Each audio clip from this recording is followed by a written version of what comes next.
Well, hi, y'all. It's Krystal Hunsucker. Happy Magnanimous Monday. Welcome to your $1 million message. We are just a week from the quarter ending, and if I could encourage you to do anything in your Mary Kay life,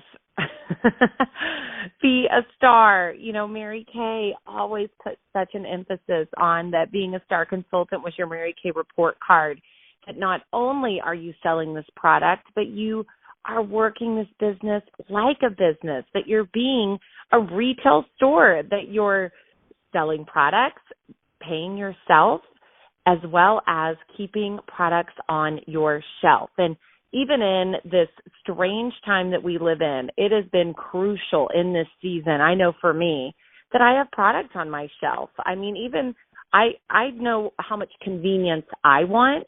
So I hope that you are experiencing the same thing with your own customers. Well, today, if you follow me on social media, you've already read this or seen the post, but just wanted to personally share this story with you today to encourage you, but also just how, God used a situation to speak to me. And one last thing that I do want to share with you as well is that, there's just so many times I feel like that many of us we are so faith-filled. And I would be the first to say, I have a lot of faith.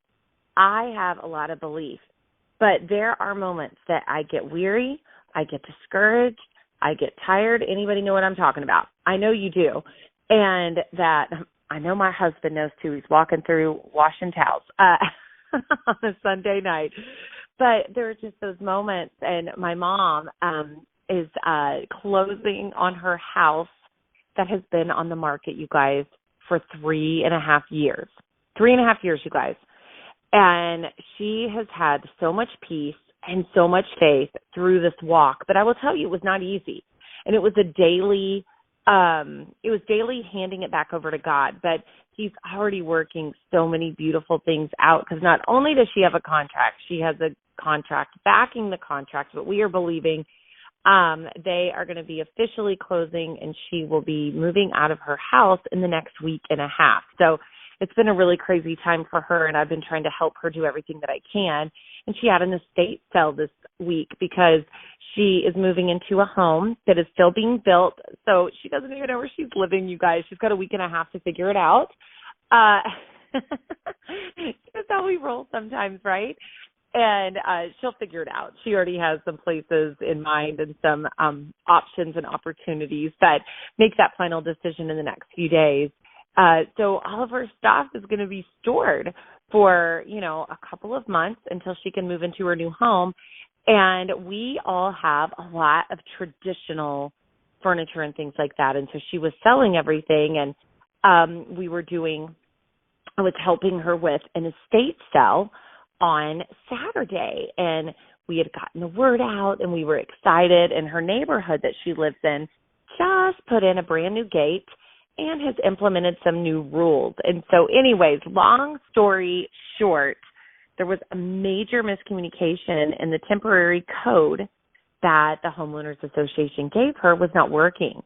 And so we literally had 2 different families come through that morning when it started, and it was about 1 o'clock, and no one else had showed up to this estate sale. And there were 4 of us there, ready to work and ready to, help people. And it was so discouraging, you guys. So we're starting to post on Facebook. And, it's a lot harder to do it that way than people just showing up, wanting to buy something, and then they come back later the next day and pick it up and go home.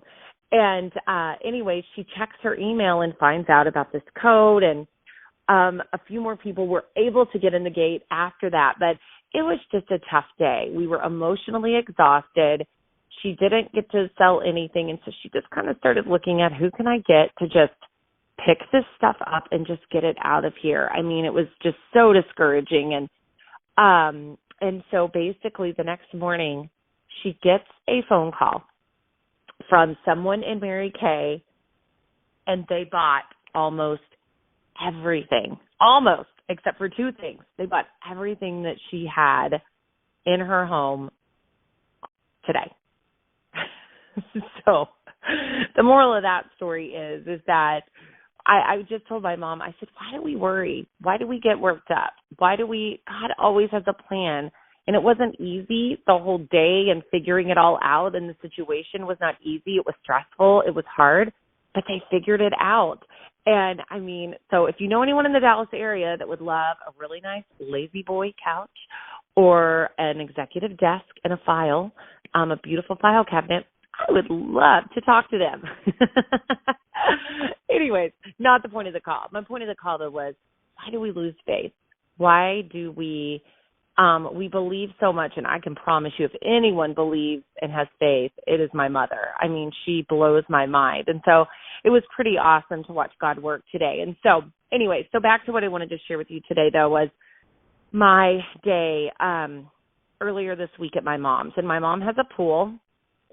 And, you know, this is her this was literally, 2 weeks from when she'll be moved out. And Mom wasn't feeling well. She really hadn't slept the night before. We were getting ready for everything for the estate sale. And in all honesty, I wasn't supposed to come over on Thursday because my nanny had a midterm and I had the baby, but Boone was at preschool, and it just wasn't a good day. But I was like, you know what?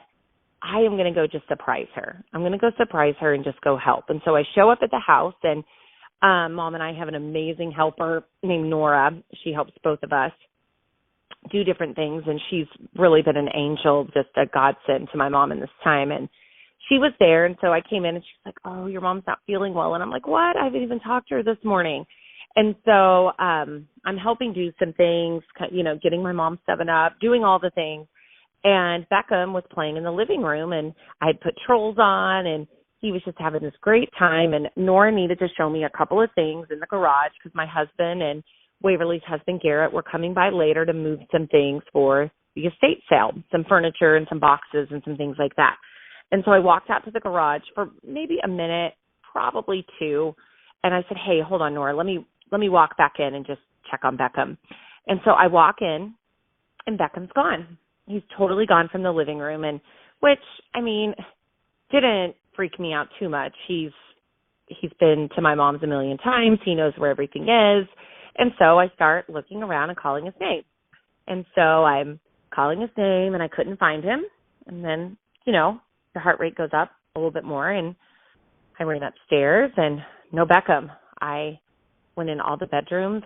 He loves to go in places and shut doors, but then he can't open them, and no Beckham. And so then I started really panicking, and I started yelling louder. I'm yelling louder and louder. I'm yelling Beckham. I'm yelling his name, and Nora walks in, and I'm yelling, and all of a sudden I'm starting to get into a panic, and I said, I cannot find Beckham.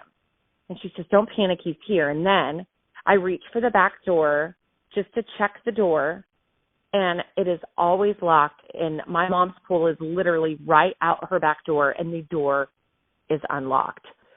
And then I went into full psycho mom mode. I mean, I am screaming at the top of my lungs, and I'm running around the pool, and I'm looking everywhere that I can, and I'm running back and forth, and I'm looking, and I'm screaming, and I'm yelling, and I can hear Nora yelling, and I'm just yelling his name over and over and over again, and I still couldn't find him, and he wasn't there, so I ran back inside. I am in a total full-fledged panic now, and I run to my mom's room, who is napping and resting from not feeling well. She hadn't slept the night before, and I just fly her door open, and I just say, Mom, I can't find Beckham. And she jumps out of bed, and she starts looking, and I don't know how long it was. I don't know if it was 5 minutes. I don't know if it was 10 minutes. It felt like forever, you guys. But all of a sudden, once I got my mom, it hit me that I didn't look in the hot tub. So I run back outside, and I'm looking in the hot tub, and I don't see him. I'm literally just like pacing back and forth, screaming, running back and forth. I know they're inside the house looking, and I'm just outside just making sure I did not miss him in this pool, you guys. And if you've ever been in this situation, it is the most frightening, scary, because, it's seconds. It's seconds. And I know better. I know to go to her house and check the back door and make sure that it's locked. And my mom comes to the back door, and she yells at me, and she goes, Krystal, Nora found him. And as Nora's coming to the back door holding Beckham, whose eyes are as big as his head. And I just literally almost fell to the ground. And I just started bawling, crying, because I know everyone hasn't been as lucky as I was on Thursday. That not everyone has the same outcome as my story. And I know everybody has a story. That you've either been through something like this with someone, or you've walked through it yourself as a mom, or as a caretaker, as a aunt, or a best friend. And she said he had locked himself inside the pantry and that he was totally fine, and he was just holding a 7-Up can saying drink. And I was just so grateful, you guys. I was so emotional. And so Nora brought him to me, and I just went and sat on the couch. And he sat up in my lap for almost 40 minutes, which this child never sits still. He knew Mommy was scared. He knew something was up. Isn't that amazing? A 1.5-year-old little boy. He knew. And he just laid his head on me and he held me. And y'all, I looked at my watch and my heart rate was up to like 155. And I just kept holding him, and I just kept telling him, Mommy loves you, Mommy loves you. And I kept telling him how Jesus loved him. And then I just started praying out loud over him and the protection, and just saying thank you to God. And I started singing Jesus Loves Me to him. And we just sat there and we just spent time together. And I just saw so many different things that God taught me in that moment. And that's why I wanted to share this story, was this part of the story. Because, first of all, when we have something or someone in our life that we love, it is a really hard reminder that it is not ours, and that this child is not even mine, it is God's. And that is a really, really, really, really tough one for me to release as a mom. But you know what? God is in control of him. And I trust that, and I believe that. And you guys, I just cannot tell you how many times over how grateful I am. The next thing that really I just felt like in that moment, I was holding Beckham, and he was just being so still. He was just being so still, and I just felt like God was like, this is all I want from you. I just want you to sit down and get alone with me and just be still, just like you're doing with Beckham right now. Just slow down, be still. And he also showed me a picture of his love for us. I mean, can you imagine if I love this boy like this, how much greater is God's love for me and for you? I mean, it honestly, it doesn't even make sense. God really gave me a picture of myself, and how there are times, just being real and vulnerable with you guys, that I will run and hide and be doing my own thing, and that God is running after me, looking for me, screaming for me, frantically waiting for me to find him, to lean on him, to obey him, to trust in him. He wants to protect me at all costs, just like I wanted to protect Beckham last Thursday at all costs. It was all on the line, you guys, and that God has even more of that for us is just, it blows my mind. And that God will hold us as long as we will allow him to in those still moments, as long as we will sit and spend the time. And you guys, I think it's so important that we just have to know that you have all the tools you need in Mary Kay. You have all the skills.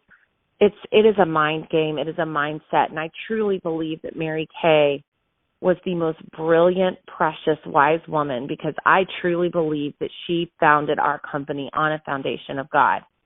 And I truly believe that she took God as her business partner. And it's why in the next couple of years, we will be coming up on a 60-year anniversary, is because of that. And so there is just a crucial moment that if we're not getting still with him, if you're not getting still with him today and this week, there's going to be a limit on your goals and your belief in what you can do. I mean, there just really, really is. And, just the last thing that really God showed me today, that day, I can't even think straight when I'm telling the story. It's a miracle that I didn't start bawling, crying, telling it, you guys. I mean, oh man, it was tough. But the last thing that I didn't write out in my post that he really showed me was, I think the hardest thing in a moment like that is that if I would have stopped before the panic set in and, number one, listened, if I would have stopped and just listened, would I have heard his voice? Oh, did you guys hear that? If I would have just stopped in my panic and calmed down and just listened, would I have heard his voice? And I'm not just talking about Beckham's voice. I'm talking about would I have heard God's voice? And in that moment, I truly, truly, truly believe that if I would have went to God first before I went to panic, before I ran to Nora, before I ran to my mom, before I went 700 horrific things in my mind that were happening to Beckham, and right that moment, if I would have just stopped and said, okay, God, wait a minute, I'm going to hand this to you. I'm going to let you take the reins. Will you show me where Beckham is? Will you give me the answer? I believe with all my heart it would have hit me to look in the pantry first. Because Beckham loves to go in the pantry. And if the door is open, he will go. And he will shut the door behind him.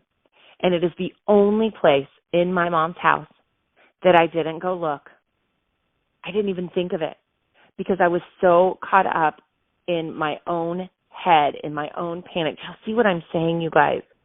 And so I just want to encourage you with this because it was so encouraging to me that I can be better.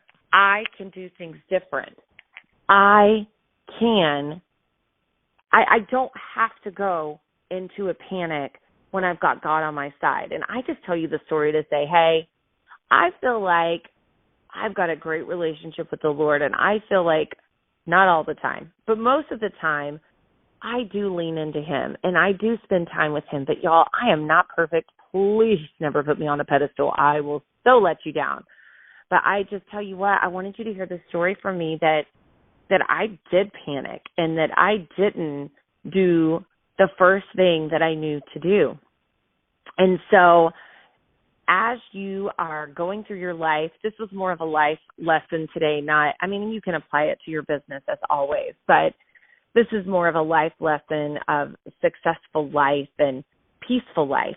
I mean, that's what I want, right? Don't you guys just want to live in peace? I want to have peace beyond understanding every day, all day. I tell you what, will be forever grateful that my outcome was what it was.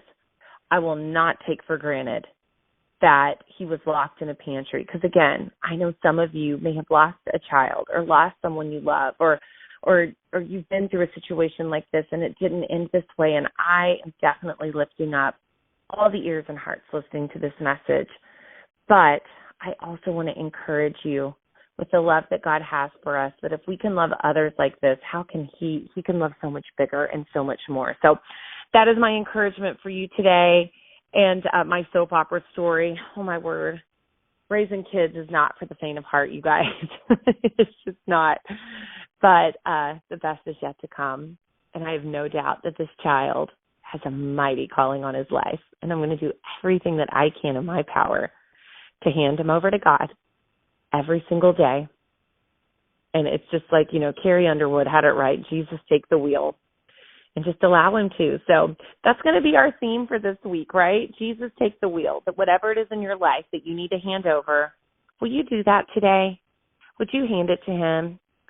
Would you choose this week just to try your best to live in a peace beyond understanding? Raise your hands in the air so I can bless you. May the Lord bless you and keep you. May he make his face to shine upon you. May you know that if God is for you, who can be against you? With God on your side, whom shall you fear? May you be like a tree that is planted by rivers of living water, that your leaf will not wither, and whatsoever you do, say it with me, it shall prosper. Happy Magnanimous Monday. Bye, y'all.